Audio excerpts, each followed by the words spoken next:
Hello guys, welcome back to another vlog. તો guys વાગ્યા છે અત્યારે બપોરના 3 અને અમે અત્યારે જઈ રહ્યા છીએ એક ફંક્શનમાં. પિયુષના ફ્રેન્ડ છે ને એની છોકરીના કાલે મેરેજ છે, એના આગલે દિવસે હોય છે સાંજી રસમ. તો અત્યારે સાંજી રસમમાં જઈએ છીએ અમે બંને. અને હું આવું છું ગાઈઝ વેહમાં. બચ્ચોને તો આવું ન હોય. પરવા આવું છે ના, ક્યું નહીં આતા શાદી ફંક્શન में? તપેલું બની ગયું એટલે. હે પરવા, તને કેમ ન આવું ગમે? શું કામ પણ? મજા આવે લગ્નમાં. દીદી ઉપર કઈ થોડાક તો લક્ષણ આવે ને દીદીના યાર. એમ નહીં, તમને બેયને શું કામ નથી ગમતું લગ્ન પ્રસંગ? ટીવી જોવું છે ને રમવું છે એમ કયો ને. હોમવર્ક કરી નાખજે, તારા જો હોમવર્ક બાકી છે. જો ક્યાં કેવા છો ઈદને નસીબ બહુ સાકું છે. એને પછી આખા દેશનું બધું ટેક્સ નું ચેક કરવાનું, જોવાનું હોય. કમાવા માંડો જો 12 લાખ સુધી તો ટેક્સ જ નથી.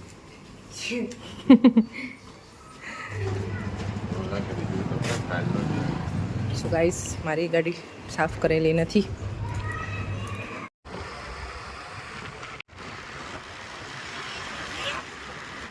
સો ગાઈસ, અમે પહોંચી ગયા છે અમારા ડેસ્ટિનેશન ઉપર અને જો લગ્ન ગીત ચાલુ થઈ ગયા છે.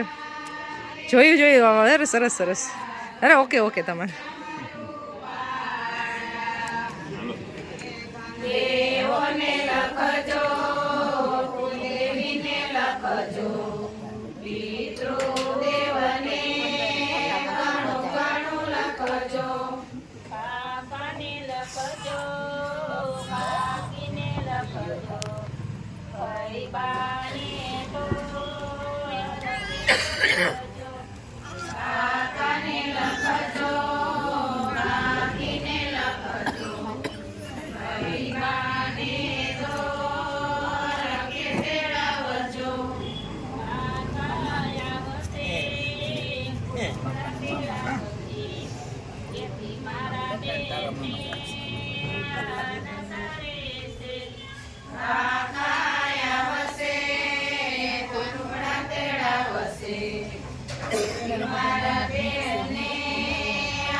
સાંજીનું ફંક્શન પૂરું થઈ ગયું.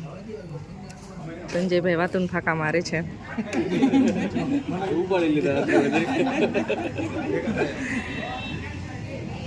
હજી ટાઢો પોર થયો નથી, ફાંકા મારવા માંડ્યો.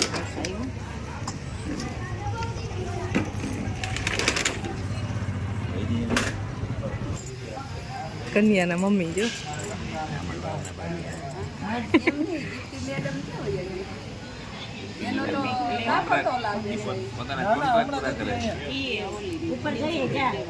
સો ગાઈસ, ફંક્શનમાંથી અમે નીકળી ગયા છીએ.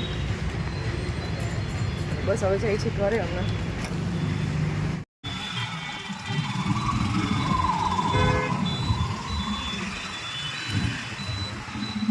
પહોંચી ગયા છીએ ઘરે.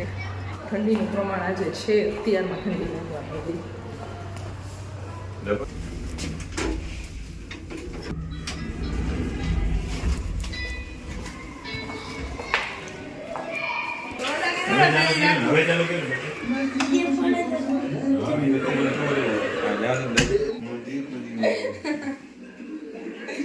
પર્વભાઈ, હોમવર્ક કેમ કમ્પ્લીટ નથી થયું? દીદી ફોન જોતી હતી એટલે બોલો. મીના બેન દીદી તો મને નતો આઈફોન ઉઠી જતો તો. હા, હાવર તો કરે આખો તું. ઈ ફોન જોતો. બોરબેન કેમ આવા દીધા તમે પાકેલા નો લેવાય? ગાઈસ, ફાઇનલી ઘરે પહોંચી ગયા છીએ અમે અને અમારે જવું છે કીડિયારું પૂરવા માટે. એટલે ફટાફટ છે ને અને બિસ્કિટ ને એવું લઈ જવાનું છે. બહુ ટાઈમથી અમે છે ને ગયા નથી, નહીંતર એક ચબૂતરો છે ને ત્યાં જતા હોય વારંવાર. હમણાં બહુ ટાઈમથી ગયા નથી તો વિચાર્યું કે ત્યાં અત્યારે જતા આવી. સો ગાઈઝ, અમે હવે નીકળી છીએ. કપડાં બદલાવાનો ટાઈમ છે નહીં, તો અંધારું થઈ જશે ને તો ત્યાં પહોંચાશે. ટીચર ની તો ટેબલ હશે નહીં. ચાલો લેટ થાય છે 6:30 વાગી ગયા છે હવે જઈએ છીએ અમે બહાર હજી છે ને પગ સાજો થયો છે ને એને 1 જ દિવસ થયો છે ભાઈ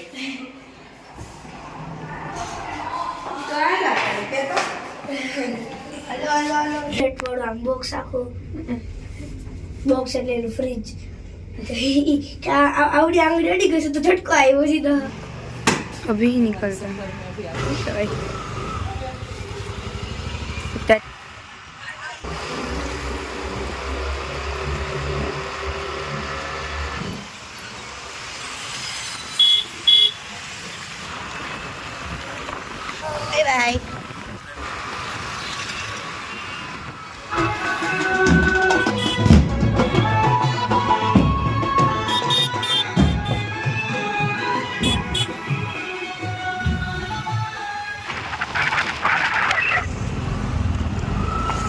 ફાઇનલી અમારા ડેસ્ટિનેશન ઉપર પહોંચી ગયા છીએ જો આ કૂતરા માટે બિસ્કિટ લેવા છીએ અને છે જાજા બધા કૂતરા જો આવી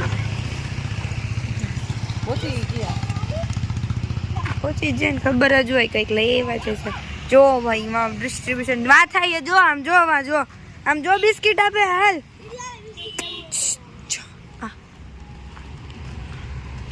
ઓ હે આટલા બધા લઈ આવ્યા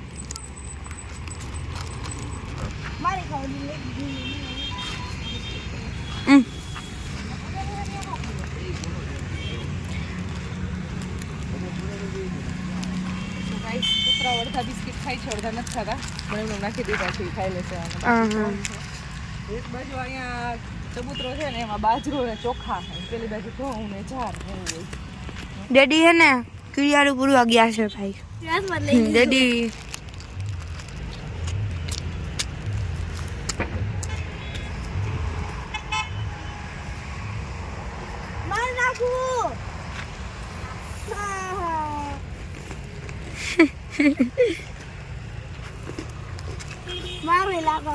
મંદિર પાડવાનો રોડ છે ને ત્યાં એ થોડીક વાર બેસી બહુ મજા આવે ઈ હરખાત કહેવાય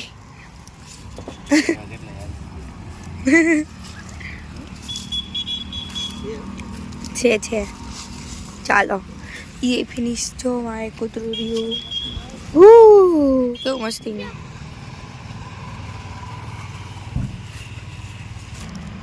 જો આ કીડીનું જ છે હે ને આમાં નીકળે નહીં એની અંદર રાખ્યું હોય ખાવાનું એટલે એની અંદર રહ્યા છે એવું કહેવા માંગો ને તમે કહેવાના હતા ને અહીંયા છે હનુમાન પપ્પાનું મંદિર ઝૂલી કેવા બાતો એ ડીશ રાખી નીચે નહીં ખાવાનું એકચ્યુઅલી અમે તો છે ને પ્લેટમાં જ ખાઈ સમજાઈ ગયું સીધો પેકેટમાં પ્લેટ લઈ આવી પ્લેટ ભાઈ જો ઓલું ખાય હા ધીમે ધીમે ગ્રોથ કરતા હા જીલા હવે નોખા પડ્યા હોય પાછું જોઈને હળી પર લાગી ના કે તો જાય છે ત્યાં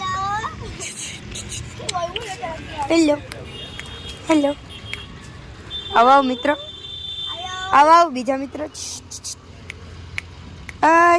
એ બુરા ઘરાણા હે હા ભલે એ બેકરી આગળ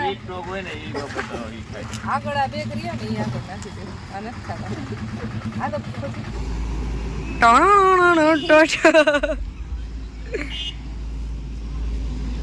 दूर कहीं उस एक बाकड़े पे मेरे माता पिता बात कर रहे हैं यानी कि बैठे हुए हैं और गप्पे लड़ा रहे हैं और एक ये नौटंकी और एक ड्रामा और ये जो भी आप समझो ये जो है ये नमूना ये मेरे को परेशान कर रहा है बोल हूँ है मोटे थी तो तू सेंधी का ना के थी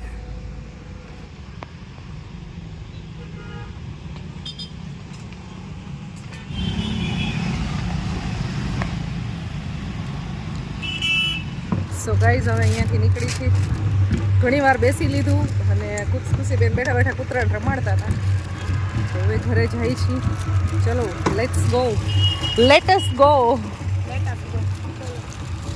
Daddy the go go we go.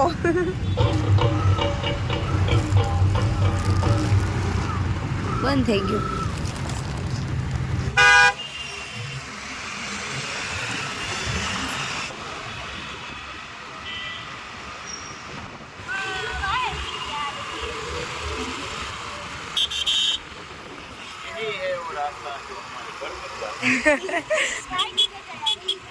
ખેંચાવી પડે હો.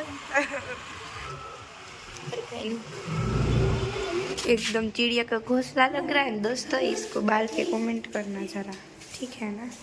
हाँ चेक मम्मा चकलीનું માળો હોય ને એવું લાગે. અહીંયાથી જો અહીંયાથી ઈધર સે મારા કાનું થયા તો એવા તારા એક નથી કાં થયા. સિમ નહીં ખુલે. સિમ મતન ત્રીજા માળે છે. એવું કર્યું. વાહ ફાઇનલી ગાઈસ ઘરે પહોંચી ગયા છીએ અમે. એમ બાળકોને લઈ ગયા હતા બહાર એવું છે. બહાર લઈ ગયા હતા. પૂરવા ને એવું બધું થોડુંક શીખડાવવા માટે. એવું શીખવાનું હોય. શીખવાનું મને તો આવડતું હતું. એટલે ખબર ન હોય ને જો ક્યાં ગઈ કોઈ દી. હા ઘણી વાર ગઈ હું ને. જાતા જ હોય પણ ક્યારેક ક્યારેક જાય તો બાળકો શીખે. તો ગાઈઝ અત્યારે છે ને 1 મિનિટ 11:30 વાગી ગયા છે ને બધા છે ને ઢીમ ખાવા માંડ્યા છે. હું હવે સુઈ જઈશ. એકચ્યુઅલી 3 છે ને હોલમાં અત્યારે મસ્ત આરામથી સૂતા છે. કેવી ગરમી છે બાપા. બધાય અમે છે ને આજે લાઈવ કર્યું હતું ને તો બધા એવું પૂછતા હતા કે કેવી ઠંડી છે, પણ ઠંડી જરા કંઈ નથી. અત્યારે ખબર નહીં, મને ફૂલ અંદરથી ગરમી થાય છે એવું છે. તો કાલે તો મંડે છે એટલે સ્કૂલે જવું પડશે. એટલે જઈશું અમે સ્કૂલે. બહુ આળસ આવે સવારમાં ઉઠવાની. મેં 5 વાગ્યાનું, પછી 6 ને 6:10 આટલા અલાર્મ રાખ્યા. પહેલાં 6:05 રાખ્યો હતો, પછી 5:30નો હતો. બહુ આગળથી હતા. પણ પછી મને એવું ડેડીએ કીધું કે એટલા બધા અલાર્મ ન રાખવા જોઈએ. એક અલાર્મમાં તો ઊભું થઈ જવાનું હોય. તો પછી મેં એક અલાર્મ ન કરતા હવે 3 અલાર્મ રાખ્યા. એ 3માં હું એકેમાં નથી ઉઠતી. હા, કારણ કે મને નીંદર જ એટલી આવે. શું કરવું યાર? કારણ કે સવારમાં એવું હોય કે જો શિયાળો છે ને એટલે શિયાળામાં શું એકદમ મસ્ત એકદમ આમ મીઠી નીંદર આવે. મીઠી નીંદર.